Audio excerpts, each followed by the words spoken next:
Gustav Jung, Metamorphoses of the Soul and its Symbols. At the time, reluctance and skepticism of a work that seemed to bear witness to the author's imagination. Each of us has an individual unconscious and an archaic unconscious that is found in all of us. Unconscious forces are unsuspected forces. Dream images should be understood symbolically and assume a hidden meaning in it. Thought is dependent on language. Baldwin.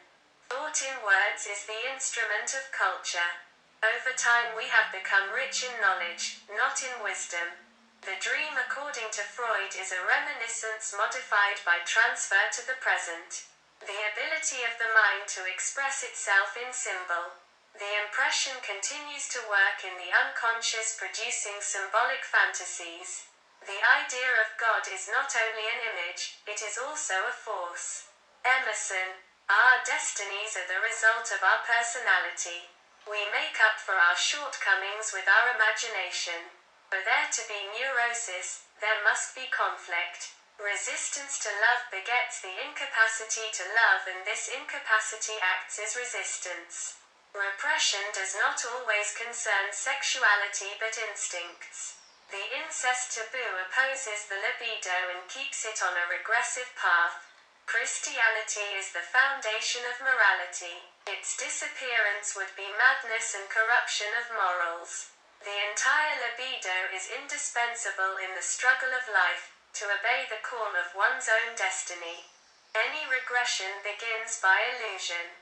One actually hesitates to say yes to the work of adaptation, impossibility of conforming to external demands in one's life, return to infantilism. What goes beyond the framework of personal consciousness remains unconscious and appears in projection, which is never a means of healing. It is only in appearance that it prevents conflict and provokes neurosis. Therapy should promote regression. The eruption of the unconscious is a real danger for the conscience when it is not in a state to grasp and integrate the contents. When the patient does not understand, the situation is critical.